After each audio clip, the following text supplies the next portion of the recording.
ഏകദേശം നിങ്ങളുടെ മുന്നിൽ വന്നിരിക്കുന്നത് വെച്ചാൽ നമ്മുടെ PUBG മൊബൈലൊക്കെ കളിക്കുമ്പോൾ, അതായത് നമ്മുടെ എസ്പെഷ്യലി നമ്മുടെ ലോ എൻഡ് ഡിവൈസസിൽ കളിക്കുമ്പോൾ അത്യാവശ്യം നല്ല രീതിക്ക് ലാഗ് വരാറുണ്ട്, നമ്മുടെ ഫ്രെയിം ഡ്രോപ്പ് വരാറുണ്ട്. അങ്ങനെ നമ്മുടെ ഒരു സ്പെക്കിൻ്റെ ആ ഒരു ലോ എൻഡ് ഫോണിൽ കളിക്കുന്നതിൻ്റെ കുറച്ച് ബുദ്ധിമുട്ടുകളൊക്കെ നമുക്ക് വരാറുണ്ട്. അപ്പോൾ ആ ഒരു ബുദ്ധിമുട്ട് വരാതിരിക്കാനും നമ്മുടെ ആ ഒരു ലോ എൻഡ് ഫോണിലും നമ്മുടെ ഹൈ എൻഡ് ലെവൽ ഗ്രാഫിക്സ് കിട്ടാനും അഥവാ ഹൈ എൻഡ് ലെവൽ FPS കിട്ടാനും നമ്മൾ ഉപയോഗിക്കുന്ന ഒരു ടൂളാണ് ശരിക്കും GFX ടൂൾ എന്ന് പറഞ്ഞു കഴിഞ്ഞാൽ. അപ്പോൾ അതിനകത്ത് ഞാനൊരു 3-4 ടൂളുകൾ ഇതുവരെ യൂസ് ചെയ്തിട്ടുണ്ട്. അപ്പോൾ ആ യൂസ് ചെയ്തിരിക്കുന്ന 3-4 ടൂളുകളിൽ ഏറ്റവും ബെസ്റ്റായിട്ട് എനിക്ക് തോന്നിയിരിക്കുന്ന ഒരു ടൂളാണ് ഞാനിപ്പോൾ നിങ്ങൾക്ക് പരിചയപ്പെടുത്തി തരാൻ പോകുന്നത്. അപ്പോൾ ഒരു വീഡിയോക്ക് വേണ്ടിയിട്ട് 4-5 ടൂളുകൾ ഞാൻ കയറ്റി നോക്കിയായിരുന്നു. അപ്പോൾ അതിനകത്ത് ഇപ്പോൾ ഞാൻ പരിചയപ്പെടുത്തി തരാൻ പോകുന്നതെന്ന് വെച്ച് കഴിഞ്ഞാൽ ഒരു പെയ്ഡ് വേർഷനാണ്. ശരിക്കും ഒരു 140 രൂപ വില വരുന്ന ഒരു പെയ്ഡ് വേർഷനാണ്. പക്ഷേ അതിൻ്റെ ക്രാക്കാണ് ഞാനിപ്പോൾ കയറ്റിയിരിക്കുന്നത്. അപ്പോൾ ക്രാക്കിൻ്റെ ലിങ്ക് ഞാൻ ഡിസ്ക്രിപ്ഷനിൽ കൊടുത്തേക്കാം. അപ്പോൾ ആ ഒരു ക്രാക്കിൻ്റെ ലിങ്ക് വഴി നിങ്ങൾക്ക് കയറി ആ ക്രാക്ക് ഫയൽ ഡൗൺലോഡ് ചെയ്ത് നിങ്ങൾക്ക് സാധാരണ കളിക്കുന്ന പോലെ തന്നെ കളിക്കാവുന്നതാണ്. അപ്പോൾ നമ്മുടെ GFX ടൂളിൻ്റെ പേര് PGT+ എന്നാണ് GFX ടൂളിൻ്റെ പേര്. അപ്പോൾ ഇത് യൂസ് ചെയ്യുന്ന മെയിനായിട്ടെന്ന് വെച്ചാൽ നമ്മുടെ ലോ എൻഡ് PC യിൽ ഹൈ ലെവൽ ഗ്രാഫിക്സ്, അതായത് നമ്മുടെ 60 FPS വരെ കിട്ടാൻ വേണ്ടിയിട്ടുള്ള ഒരു മെക്കാനിസം ഒക്കെ ഉള്ള ഒരു GFX ടൂൾ തന്നെയാണ് നമ്മുടെ PGT+ എന്ന് പറഞ്ഞു വരുന്നത്. ഓക്കെ, അപ്പോൾ നമ്മുടെ PGT+ അകത്തേക്ക് വന്നു കഴിയുമ്പോൾ നമുക്ക് PGT+ ഒന്ന് റേറ്റ് ചെയ്യാൻ പറഞ്ഞു വന്നിട്ടുണ്ട്. നമ്മുടെ PGT+ ഇവിടെ ഓപ്പൺ ആയിരിക്കുകയാണ്, നിങ്ങൾക്ക് കാണാൻ കഴിയും. അപ്പോൾ ഇതിനകത്ത് ബെസ്റ്റ് സെറ്റിംഗ് ഫോർ ഡിവൈസ്, ഇത് നമ്മുടെ ക്രാക്ക് വേർഷൻ ആയ കാരണം കാണിക്കത്തില്ല, നമുക്ക് എടുക്കാൻ കഴിയില്ല. കാരണം അത് നമ്മുടെ PGT+ൻ്റെ പ്രീമിയം ഒരു ഫീച്ചറാണ് ശരിക്കും. ഓക്കെ, അപ്പോൾ അത് നമുക്ക് ഇതായത് കാരണം ക്രാക്ക് ചെയ്തേക്കണതായത് കാരണം നമുക്ക് ഇത് ചെയ്യാൻ കഴിയില്ല. അപ്പോൾ അത് നമുക്ക് ഈ ഒരു ഓപ്ഷൻ മാത്രമേ നമുക്ക് ഇത് ചെയ്യാൻ പറ്റാത്തുള്ളൂ. ബാക്കിയുള്ള എല്ലാ ഓപ്ഷനും നമുക്ക് എനേബിൾ ചെയ്യാവുന്നതാണ്. പിന്നെ ഇതിനകത്തുള്ള ഓപ്ഷൻസൊക്കെ ഞാൻ ഒന്ന് പരിചയപ്പെടുത്തി തരാം. ആദ്യം തന്നെ നമ്മുടെ ഗ്രാഫിക്സ് വരുന്നത് നമുക്ക് സ്മൂത്താണ് ഇട്ടിരിക്കുന്നത്. ഞാൻ സ്മൂത്ത്, ബാലൻസ്ഡ്, HD, HDR എല്ലാ ഓപ്ഷനും നമ്മുടെ കയ്യിൽ കാണിക്കുന്നുണ്ട്. FPS ഏത് ലെവൽ ഫോണായാലും കുഴപ്പമില്ല, നമ്മുടെ FPS നമുക്ക് സെലക്ട് ചെയ്യാവുന്നതാണ്. ഹൈ ഉണ്ട്, അൾട്ര ഉണ്ട്, എക്സ്ട്രീം ഉണ്ട്, മീഡിയം ഉണ്ട്, ലോ ഉണ്ട്. ഞാനിപ്പോൾ തൽക്കാലം ഹൈയിലാണ് ഇട്ട് കളിക്കുന്നത്. 30 FPS നമുക്ക് വേണമെങ്കിൽ എക്സ്ട്രീമിലേക്ക് മാറ്റാം. നമുക്കിഷ്ടമുള്ള ഇതിലേക്ക് മാറ്റിയിടാം. നമ്മുടെ ആ ഒരു ഫോണിന് സപ്പോർട്ട് ആവുന്നതനുസരിച്ച് ഫോണിൻ്റെ പ്രൊസസ്സറിന് അത്രയും ഡ്രൈവ് ചെയ്യും, അത്രയും ചാർജ് പെട്ടെന്ന് ഇറങ്ങി പോകുന്നൊക്കെ ഉള്ളൂ. അടുത്തതെന്ന് വെച്ച് കഴിഞ്ഞാൽ നമ്മുടെ ഗ്രാഫിക്സ് സ്റ്റൈലാണ്. Graphics style classic, colourful, realistic, soft movie അതെല്ലാ ഫോണിലും ഉണ്ടാവുന്ന ഒരു ഓപ്ഷൻ തന്നെയാണ്. ഷാഡോ നമുക്ക് എനേബിൾ ചെയ്യാം, ഡിസേബിൾ ചെയ്യാം. ഞാൻ എനേബിളാണ് ചെയ്തിട്ടിരിക്കുന്നത്. ഷാഡോ ക്വാളിറ്റി എങ്ങനെ വേണമെന്ന് നമുക്ക് ഡിസേബിൾ ചെയ്യാം. പിക്സൽ റെസൊല്യൂഷൻ എങ്ങനെ വേണമെന്ന് ഇത് ചെയ്യാം. ഷാഡോ ഡിസ്റ്റൻസ് ലെവൽ എന്തോരം വേണമെന്ന് നമുക്ക് ഇത് ചെയ്യാം. ആൻറ്റി അലൈസിങ് അതെന്തായാലും എനേബിൾഡ് ആയിരിക്കും നമ്മൾ സാധാ കളിക്കുമ്പോഴും. അപ്പോൾ ആൻറ്റി അലൈസിങ് നമുക്ക് വേണമെങ്കിൽ എനേബിൾ ചെയ്യാൻ, വേണ്ടെങ്കിൽ ഡിസേബിൾ ചെയ്തിടാം. അനലൈസിങ്ങിൻ്റെ ഇത് ലെവൽ കുറച്ചിടാം, അതായത് നമ്മുടെ റെൻഡറിങ്ങിൻ്റെയൊക്കെ സ്പീഡാണത്. ആൻറ്റിയോസ്ട്രോപ്പി, ഫിൽറ്ററിങ് ലെവൽ, ഇതിൻ്റെ സംഭവം എനിക്കിതുവരെ മനസ്സിലായിട്ടില്ല. ആ സംഭവം 1x ഞാൻ ഇട്ടിരിക്കുന്നത്. നല്ല സാധനമൊന്നും എനിക്ക് കൂട്ടിയിടായിരുന്നു, എന്താണെന്നറിയില്ല, കാരണം ഞാൻ അതുമ്മ ഇട്ടൊന്നും പറഞ്ഞിട്ടില്ല. അടുത്ത ഗ്രാഫിക്സ് റെൻഡറിങ് ലെവൽ ഞാൻ മീഡിയത്തിൽ ഇട്ടേക്കുന്നത്. നമുക്ക് ലോയിൽ ഇടാൻ വേണമെങ്കിൽ ഹൈയിൽ ഇടാം. കറൻ്റ് ഞാൻ മീഡിയത്തിലാണ് ഇട്ടിരിക്കുന്നത്.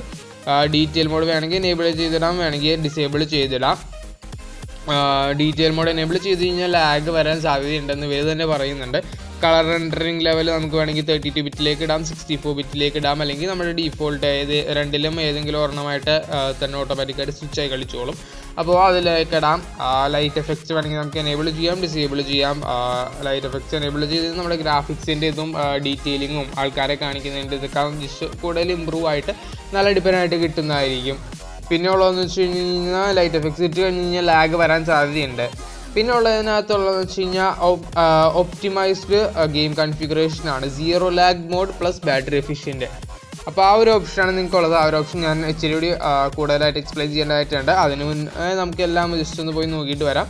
പൊട്ടറ്റോ ഗ്രാഫിക്സ് നിങ്ങൾക്ക് എല്ലാവർക്കും അറിയാവുന്നതായിരിക്കും. PUBG ഗെയിമേഴ്സ് കളിക്കുന്ന എല്ലാവർക്കും അറിയാവുന്നതായിരിക്കും പൊട്ടറ്റോ ഗ്രാഫിക്സിൻ്റെ കാര്യം. അതായത് നമ്മുടെ ഗ്രാഫിക്സ് ടെക്സ്ചർ ക്വാളിറ്റി ഒക്കെ നല്ലോണം കുറച്ചിട്ട് ലാഗില്ലാത്ത രീതിയിലാക്കുന്ന ഒരു സംഭവമാണ് പൊട്ടറ്റോ ഗ്രാഫിക്സ്. അടുത്ത ഹാർഡ്വെയർ ആക്സലറേറ്റഡ് റെൻഡറിങ്, അത് ഏത് ഇതാണ് വേണ്ടതെന്ന് ഞാൻ ഏറ്റവും ചെറുതാണ് ഇട്ടേക്കുന്നത്. OpenGL 2 ആണ് ഇട്ടിരിക്കുന്നത്. അപ്പോൾ GPU ഒപ്റ്റിമൈസേഷൻ വരുന്നത് OpenGL ഷെയ്ഡർ ഇതിനകത്ത് ഡീഫോൾട്ടാണ് ഞാൻ ഇട്ടിരിക്കുന്നത്. OpenGL ഷെയ്ഡർ ഡീഫോൾട്ട് തന്നെ ഇടുന്നതായിരിക്കും നല്ലത്. മെമ്മറി ബൂസ്റ്റ് എന്ന് പറഞ്ഞ ഓപ്ഷൻ ഉണ്ട്. അപ്പോൾ അത് നമുക്ക് എനേബിൾ ചെയ്ത് തരേണ്ടതായിട്ട് വരുന്നുണ്ട്. അതായത് നമ്മുടെ ആവശ്യമില്ലാത്ത ആപ്സും അതൊക്കെ നമ്മുടെ ക്യാഷ് ഫയലൊക്കെ ബിൽഡ് ചെയ്ത് വെച്ചിട്ടുണ്ടെങ്കിൽ അഥവാ നമ്മുടെ മെമ്മറി യൂസ് ചെയ്യുന്നുണ്ടെങ്കിൽ അതിനൊക്കെ നമ്മുടെ മെമ്മറിയിൽ നിന്ന് ഫോഴ്സ് സ്റ്റോപ്പ് ചെയ്ത് റിമൂവ് ചെയ്ത് കളയുന്ന ഓരോ ഫീച്ചറാണ് നമ്മുടെ ഗെയിം ബൂസ്റ്റർ. ഗെയിം സോണൊക്കെ ഇത് ചെയ്യില്ലേ, നമ്മുടെ ഒരു ഗെയിമിങ്ങിന് വേണ്ടിയിട്ട് മാത്രമായിട്ട് ഗെയിം സോണൊക്കെ ക്രിയേറ്റ് ചെയ്യില്ലേ, അതേപോലെ തന്നെ ഒരു സംഭവം തന്നെയാണ് ഈ മെമ്മറി ബൂസ്റ്റ് എന്ന് പറയുന്നത്. സേഫ് മോഡ് എന്ന് പറഞ്ഞു കഴിഞ്ഞാൽ നമ്മുടെ ബാൻ കിട്ടാതിരിക്കാൻ വേണ്ടിയിട്ടുള്ളതാണ്. സേഫ് സെൻസിറ്റിവിറ്റി സെറ്റിംഗ്സ് എന്ന് പറയുന്നത് നമ്മുടെ സെൻസിറ്റിവിറ്റി ഒന്നും മാറാതിരിക്കാൻ വേണ്ടിയിട്ടുള്ള ഓപ്ഷനാണ് അത്. ഓക്കെ, അപ്പോൾ ഇതൊക്കെ ഉള്ളൂ. പിന്നെ ബാക്കിയുള്ളത് ഇതിൻ്റെ എന്തെങ്കിലും ഗ്ലിച്ചായി കഴിഞ്ഞ് കഴിഞ്ഞാൽ സെറ്റ് ചെയ്യാനുള്ള ഓപ്ഷൻസ് ഒക്കെയാണ്. പിന്നെ ആരാണ് പാച്ച് ചെയ്തേക്കുന്നതെന്ന് കാണിക്കുന്നുണ്ട്. ലാംഗ്വേജ്, മറ്റേ അവരുടെ സൈറ്റ് ഐറ്റംസ് ഒക്കെ കാണിക്കുന്നുണ്ട്. ഓക്കെ ഗൈസ്, അപ്പോൾ ഇത്രേ ഉള്ളൂ ഐറ്റംസ്. പിന്നെ ഉള്ളതെന്ന് വെച്ച് കഴിഞ്ഞാൽ നേരത്തെ പറയാൻ വിട്ടുപോയത് നമ്മുടെ 0 lag mode plus battery efficient ആണ്. അത് എനേബിൾ ചെയ്തിട്ട് കഴിഞ്ഞ് കഴിഞ്ഞാൽ നമ്മുടെ പ്രീസെറ്റ് ഓരോ പ്രീസെറ്റ് ഇത് ചെയ്തിട്ടുണ്ടാവും. ആ ഒരു പ്രീസെറ്റിൽ വെച്ചായിരിക്കും നമുക്ക് കളിക്കാൻ കഴിയുന്നത്. പക്ഷേ ഈ ഒരു പ്രീസെറ്റ് വരുമ്പോൾ ചില ഫോണുകളിൽ ലാഗ് അടിക്കാൻ സാധ്യതയുണ്ട്. അതുകൊണ്ട് ഞാനത് റെക്കമെൻഡ് ചെയ്യില്ല.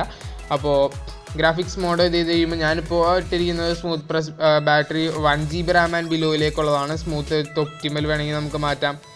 ബാലൻസ് വിത്ത് ഒപ്റ്റിമൽ FPS ഇത് ചെയ്യാം. HD വിത്ത് ഒപ്റ്റിമൽ FPS ഇത് ചെയ്യാം. അങ്ങനെ ഏത് ഫീച്ചർ വേണമെങ്കിലും നമുക്ക് സെലക്ട് ചെയ്യാവുന്നതാണ്. പക്ഷേ അതിനകത്ത് നമ്മുടെ ഫോൺ ചിലപ്പോൾ ലാഗ് ആവാൻ സാധ്യതയുണ്ടാകും, നമ്മുടെ ഫോണിന് സപ്പോർട്ട് ആയില്ല എന്നുണ്ടെങ്കിൽ. അതേസമയം ഇങ്ങനെ ഈ ഒരു ഓപ്ഷൻസിൽ നിന്നാണ് നമ്മൾ സെലക്ട് ചെയ്തെടുക്കുന്നത്, നമ്മൾ സെലക്ട് ചെയ്യുന്നതെന്നുണ്ടെങ്കിൽ ഒരു കുഴപ്പവും വരുന്നില്ല. കറക്റ്റായിട്ട് നമ്മുടെയിലേക്ക് സെറ്റ് ചെയ്ത് കിട്ടുന്നുണ്ട്. ഓക്കെ, അപ്പോൾ നമുക്ക് ഇതൊന്ന് അപ്ലൈ ചെയ്തിട്ട് നമ്മുടെ ഇതൊന്ന് റൺ ചെയ്ത് നോക്കാം. റൺ ചെയ്തിട്ട് ഞാൻ നിങ്ങൾക്ക് കാണിച്ചു തരാം നമ്മുടെ FPS എന്തോരം കിട്ടുന്നുണ്ടെന്ന്. എൻ്റെ ഫോണിലൊന്നും ശരിക്കും FPS ഹൈ വരെ പോലും കിട്ടാറില്ല, ലോയും മീഡിയവും മാത്രമേ കിട്ടാറുള്ളൂ FPS. അപ്പോൾ ഇതിനകത്ത് നമുക്കിപ്പോൾ ഹൈയും മീഡിയവും എക്സ്ട്രീമൊക്കെ കിട്ടുന്നത് നിങ്ങൾക്ക് കാണിച്ചു തരാം. ഞാൻ നേരത്തെ ഓപ്പൺ ആക്കിയപ്പോൾ ആ ഒരു ലോയും മീഡിയവും മാത്രം വരുന്ന ഒരു കാര്യം കാണിച്ചു തരാൻ മറന്നുപോയി. പിന്നെ പറയാനുള്ളതെന്ന് വെച്ച് കഴിഞ്ഞാൽ മിക്ക ആൾക്കാർക്കുള്ള സംശയം നമ്മുടെ GFX ടൂളൊക്കെ വെച്ച് കളിച്ച് കഴിഞ്ഞാൽ ബാൻ കിട്ടുമോ എന്നാണ്.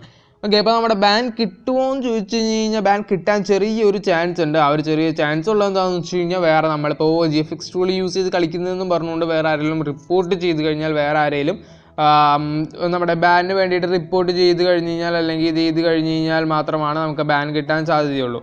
ഓക്കെ, അപ്പോൾ നമ്മുടെ സെറ്റിങ്സിലേക്ക് പോയി കഴിഞ്ഞിട്ട് ഗ്രാഫിക്സിൻ്റെ ഓപ്ഷൻ എന്ന് പറഞ്ഞാൽ ഇതിലേക്ക് പോയി കഴിയുമ്പോൾ നിങ്ങൾക്ക് കാണാൻ കഴിയും. ഞാൻ നേരത്തെ എക്സ്ട്രീം 60 FPS ഇട്ടിച്ച് ഇതാ നിങ്ങൾക്ക് 60 FPS കിട്ടിയിരിക്കുന്നത് നിങ്ങൾക്ക് കാണാൻ കഴിയും. അപ്പോൾ ഇതിനകത്ത് നമുക്ക് ലോ മീഡിയം ഹൈയിലേക്കൊക്കെ നമുക്ക് മാറ്റി മാറ്റി കളിക്കാവുന്നതാണ്. ഇങ്ങനെയാണ് നമ്മുടെ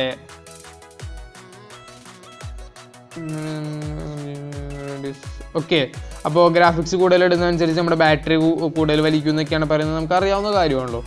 ഓക്കെ, അപ്പോൾ നമ്മുടെ വീഡിയോ ഇത്ര ഉള്ള കേസ് നമ്മുടെ ഈ ഒരു സാധനം ജസ്റ്റ് ഒന്ന് കാണിച്ചു തരാം. ഈ ഒരു ഗ്രാഫിക്സിൻ്റെ സംഭവങ്ങളൊക്കെ മാറ്റുന്നതും FPS ഒക്കെ മാറ്റുന്നതും കുറവ് FPS കിട്ടുന്ന സെറ്റുകളിൽ ഫോണുകളിൽ കൂടുതൽ FPS എടുക്കാനും ഇനിയിപ്പോൾ ഹൈ എൻഡ് ഫോണുകളിൽ 90 FPS വരെ കിട്ടാനുമുള്ള ഒരു GFX ടൂളാണ് ഞാനിപ്പോൾ നിങ്ങൾക്ക് പരിചയപ്പെടുത്തി തന്നത്. അപ്പോൾ നമ്മുടെ വീഡിയോ ഇത്ര ഉള്ളൂ ഗൈസ്. വീഡിയോ എല്ലാവർക്കും ഇഷ്ടപ്പെട്ടു എന്ന് വിചാരിക്കുന്നു. ഈ ഒരു GFX ടൂൾ നിങ്ങൾക്ക് ആവശ്യമുണ്ട്, ഡൗൺലോഡ് ചെയ്യണമെന്നുണ്ടെങ്കിൽ അതിൻ്റെ ലിങ്ക് ഡിസ്ക്രിപ്ഷനിൽ കിടക്കുന്നുണ്ടാവും. വീഡിയോ ഇഷ്ടപ്പെട്ടെങ്കിൽ ചാനൽ സബ്സ്ക്രൈബ് ചെയ്യുക, വീഡിയോ ലൈക്ക് ചെയ്യാൻ മറക്കരുത്. എന്തെങ്കിലും ഡൗട്ട്സ്, എന്തെങ്കിലും കാര്യങ്ങൾ ചോദിക്കാനോ എന്തെങ്കിലും സംശയങ്ങളൊക്കെ എന്തെങ്കിലുമൊക്കെ ഉണ്ടെങ്കിൽ നമ്മുടെ താഴെ കമൻറ്റ് സെക്ഷനിൽ പോയി ചോദിച്ചാൽ മതി. കമൻറ്റ് സെക്ഷനിൽ ചോദിച്ചാൽ എന്തെങ്കിലും റിപ്ലൈ തരുന്നതായിരിക്കും. അടുത്തൊരു നല്ല വീഡിയോയിൽ കാണാമെന്ന പ്രതീക്ഷയോടെ ഇറ്റ്സ് മീ സൈനിങ് ഔട്ട്.